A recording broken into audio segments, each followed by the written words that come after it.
Hello and welcome to Eye on Africa here on France 24. I'm Clarisse Fortuné and these are the headlines.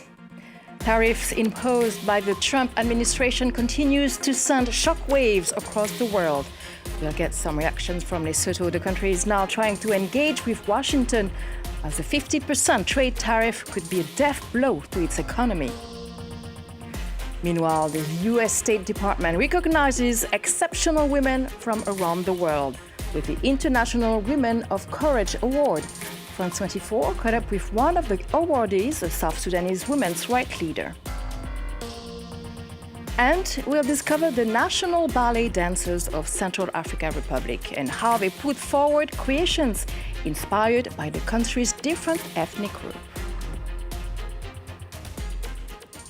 Countries are still reeling from Donald Trump's tariffs announcement. Lesotho scrambled to put together a delegation on Friday to head to Washington to engage with the United States.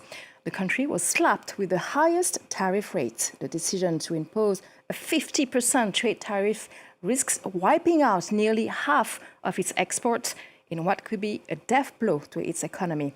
Lesotho's exports to the United States, mostly textile for popular brands such as Levi's and Calvin Klein. Workers are today deeply concerned. I'm very worried about this happening from America.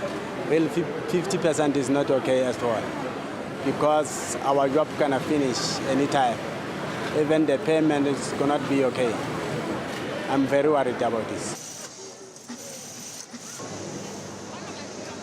The direct impact is reduction of employment, immediate reduction of employment, which we are trying by all means to avoid. Remember, these people are trained, and then to train somebody to the level that they are, and then all of a sudden you have to lose them. It's not easy. It cost us to build the type of manpower we have got now here. Tourists has allowed because we think all the investors are going to leave our country because of this 50% that Mr. Trump is requesting or he wants. South Africa was also hit by a 31% tariff on U.S. imports. The United States is its second largest bilateral trading partner after China. Trade Minister Park Tao is now calling for the reform of the World Trade Organization. There's been a disruption to the multilateral trading system.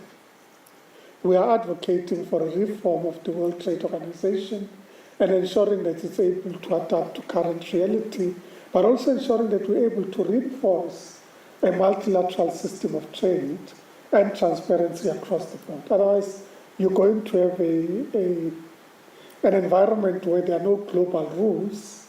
It is the rules of the strongest that apply. More women than men working in Africa's outsourcing sector will likely see their tasks in the workplace replaced by automation and artificial intelligence by 2030. That were some of the discussions that took place at the Global AI Summit on Africa in Rwanda. The event was also an opportunity to explore economic opportunities for Africa's workforce and how to develop AI that truly fits the continent's needs. Our correspondent Juliette Montilli attended the event in Kigali. More than 1,000 participants from 95 countries have gathered in Kigali for a summit dedicated to AI in Africa. One key theme is emerging from today's discussions: closing the digital gap as tech giants dominate the virtual world and ensuring that new technologies adapt to the continent's specific realities. The stakes are high, avoiding reliance on foreign technology and developing AI that is free from stereotypical or even racist biases. The first challenge, data. AI gets better the more data it has, but in Africa, that data is lacking. A striking example is healthcare. Many conventional AI models are not trained to detect diseases that are common here, such as malaria. When we speak about data, data is really the oxygen of AI. If you don't have data, you can't build AI solutions. And so I think for Africa, this is really one of the key priorities for the continent, because despite being around 17% of the global population, African data sets represent about 1% of the total data sets available. Despite Africa's resources and ambitions, major challenges remain to create an environment that truly supports AI development here on the continent, especially when it comes to infrastructure and legislation. For nearly 20 years now, the U.S. Department of State recognizes exceptional women from around the world with the International Women of Courage Awards. Among this edition's awardees, Sabib Moussa Loro Bakit. She's a women's rights leader from South Sudan, founder of Women for Justice and Equality. And she told France 24's Fraser Jackson what the award meant for her.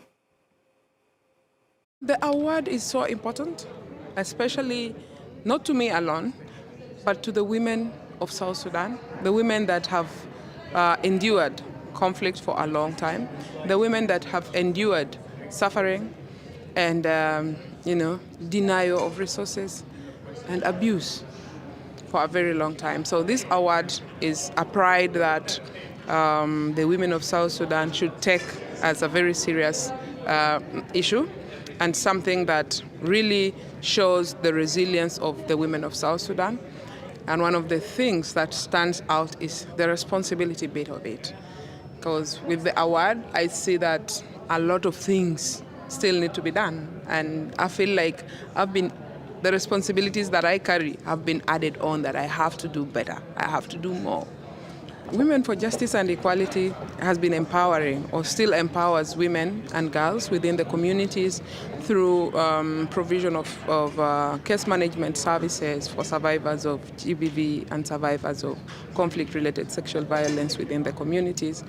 Here we have friendly spaces that we've established in the different locations of the country where women and girls get their services with regards to violations and abuse their rights.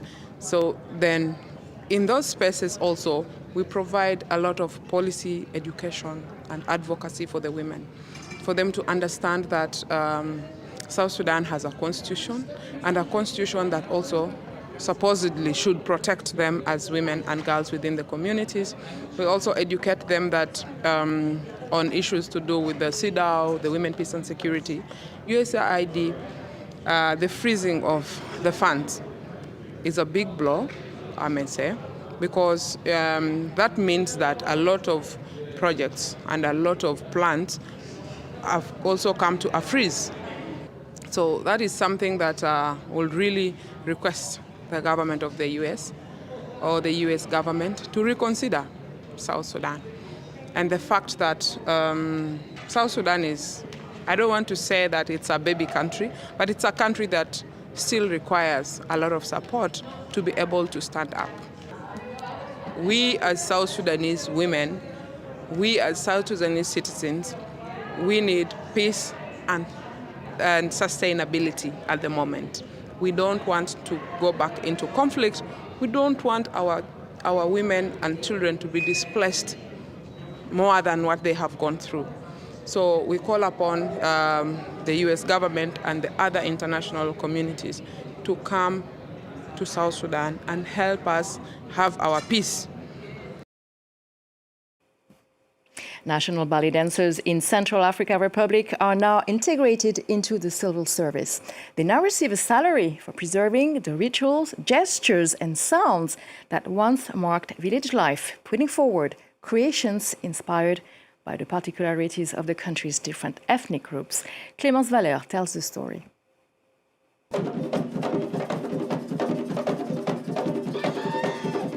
To the sound of drums, these dancers bring to life the heritage of the traditional dances of Central African ethnic groups. 3 times a week, they rehearse tirelessly under the watchful eye of National Ballet choreographer Ludovic Mbolo-Mako. The 55-year-old has traveled across the country to observe and catalogue its different dances. We have various ethnic groups, so as the choreographer of the National Ballet needs to represent the Central African Republic. I can't just perform 2 or 3 steps. Promoting our culture means going into hinterlands to different regions to find the various dances of the Central African Republic. In January, President Faustin Archange Touadéra integrated the members of the ballet into the civil service as part of a national artistic ensemble. He has given the corps the task of archiving the rituals, gestures and sounds that used to animate community life in the villages. To do this, the 62 members of the troupe are regularly asked to contribute. The creations we are asked to perform are based on the particularities of each ethnic group. For example, I am Banda, and I have to offer dance steps from the Banda ethnic group. The Baya dancers have to offer dance steps from the Baya people. The dancers regularly perform for officials and at festivals across the continent. It's a way of bringing Central African cultural heritage to the attention of the general public.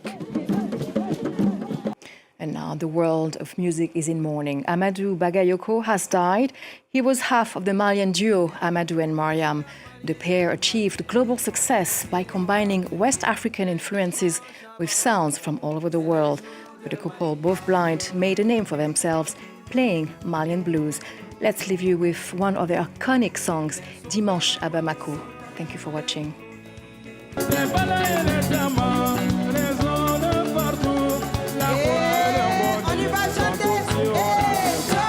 Dimanche à Bamako, c'est le jour de mariage. Les dimanches à Bamako, c'est le jour de mariage.